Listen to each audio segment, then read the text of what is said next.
कारण खऱ्या अर्थानं जर 50 वर्षापूर्वीचा काळ पाहिला तर 50 वर्षापूर्वीचं कोणतंही गाव असू द्या, सकाळी 6 वाजले की खऱ्या अर्थानं कोंबड्याच्या आवाजानं पाहता पाहता घरातली माणसं जागी व्हायची. माणसं जागी झाल्यानंतर खऱ्या अर्थानं दिवा मिणमिणीत व्हायचा आणि मिणमिणारा दिवा खऱ्या अर्थानं घरातली लक्ष्मी बाहेर येऊन आमच्या तुळशीला पाणी घालायची. म्हणून तर 50 वर्षापूर्वी पितृदोष नावाचा आजार कोणत्या घरात दिसत नव्हता. कारण आईच्या डोक्यावरती पदर होता आणि खऱ्या अर्थानं कपाळावरती कुंकवाचा सौभाग्याचा सगळ्यात मोठा लेण्याचा आकार होता.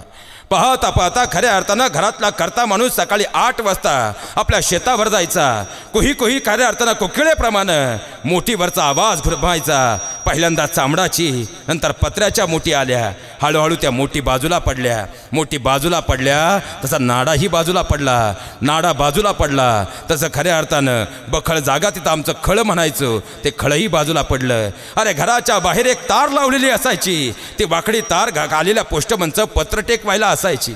संध्याकाळी 6 वाजले की घरातली आजी नातीला बरोबर घ्यायची आणि देवघरामध्ये ज्ञानोबांची ओवी ऐकायला यायची.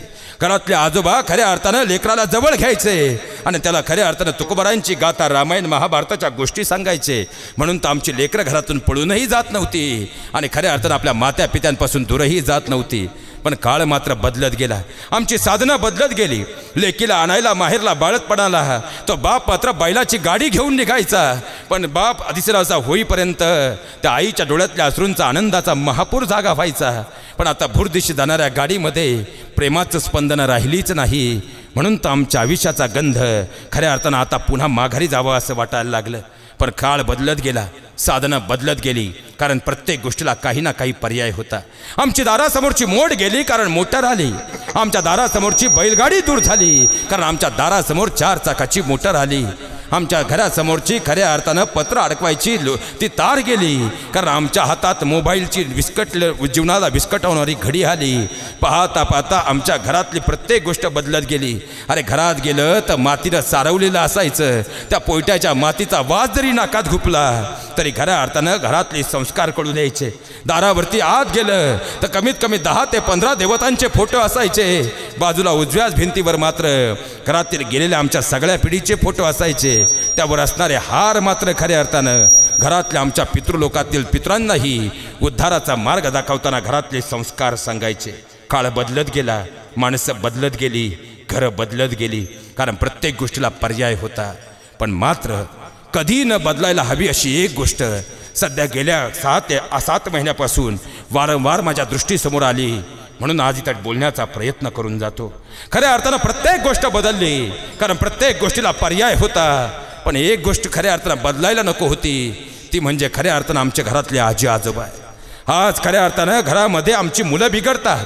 अरे मुलं बिघडल्यानंतर आम्ही सायकायस्ट्रिकडे नेतोय. 35, 40 हजार खर्च करतोय. आज आमची मुलं पळून गेली की डोक्याला हात लावून बसतोय. पोरगं दारू पिऊन आलं का बाप खऱ्या अर्थानं अंगणात बसून रडतोय.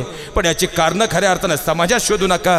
आज घरातलं सगळ्यात मोठं विद्यापीठ म्हणजे आजी आजोबा घरापासून दूर होत आहेत. म्हणून तर आमच्या मुलांच्या अंतकरणातले संस्कार लेकरांपासून दूर होत आहेत.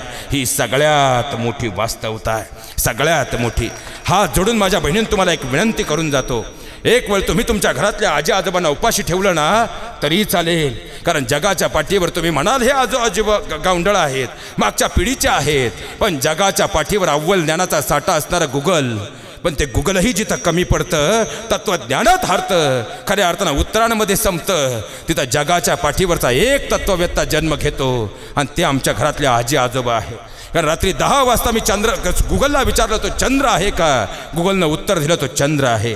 मी रात्रीच्या 3 वाजता गुगलला विचारलं तो चंद्र आहे का? गुगलनं उत्तर दिलं तो चंद्र आहे. सकाळी 6 वाजता मी गुगलला विचारलं तो चंद्र आहे का? गुगलनं उत्तर दिलं तो चंद्र आहे. सकाळी 8 वाजता मी पुन्हा गुगलला विचारलं तो चंद्र आहे का?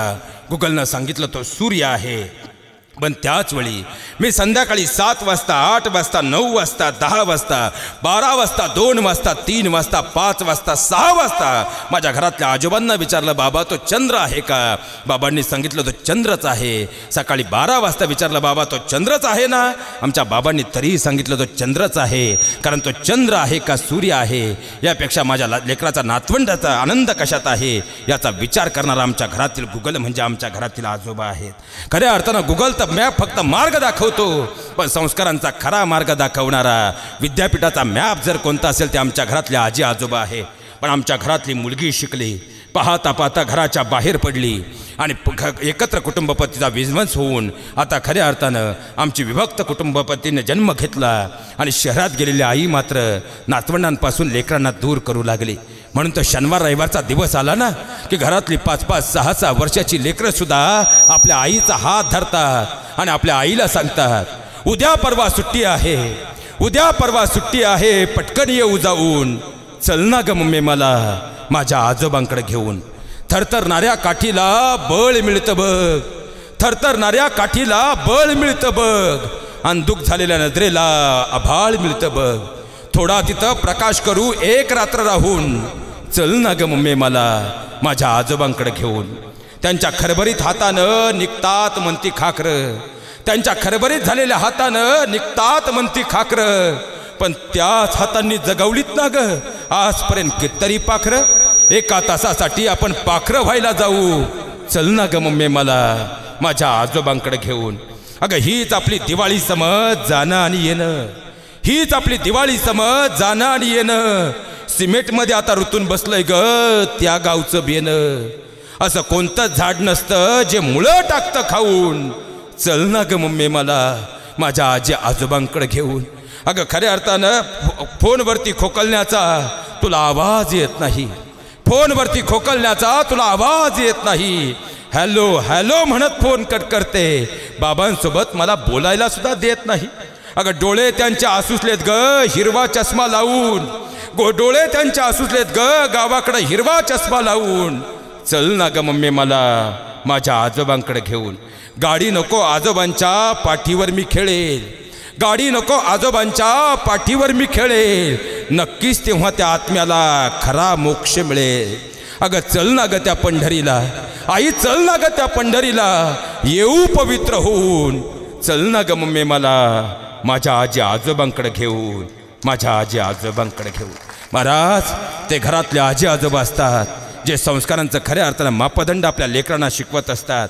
अरे संध्याकाळी 6 वाजता खऱ्या अर्थानं, कारण आजोबांच्या जीवनातला सगळ्यात शेवटचा मित्र म्हणजे त्यांचे नातू असतात, तर नातवंडांच्या जीवनातला सगळ्यात पहिला खऱ्या अर्थानं अभेद्य मित्र म्हणजे त्यांचे आजोबा असतात.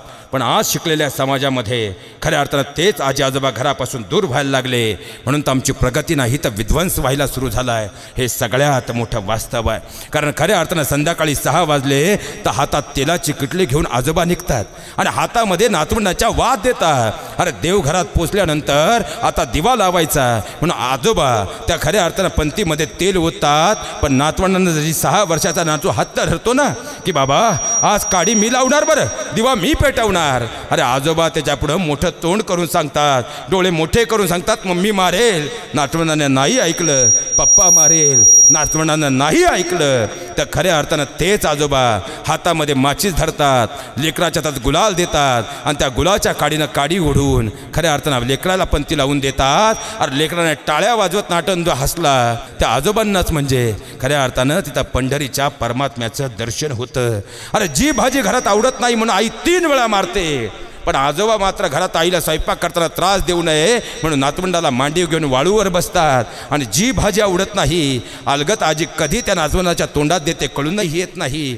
अरे आजी आजोबा आहे म्हणून त्या घरातला विठ्ठल रुक्माईचं खऱ्या अर्थानं आभास आहे, तो भास आहे. खऱ्या साक्षात आमच्या घरामध्ये ते विठ्ठल रुक्माई आहेत आणि ते घरातले जिवंत ठेवा, त्यांनाच मी भरभरून प्रेम द्या. मग खऱ्या अर्थानं तो भगवान परमात्मा तुमच्या घरी आल्याशिवाय राहणार नाही. हे सगळ्यात मोठं वास्तव आहे.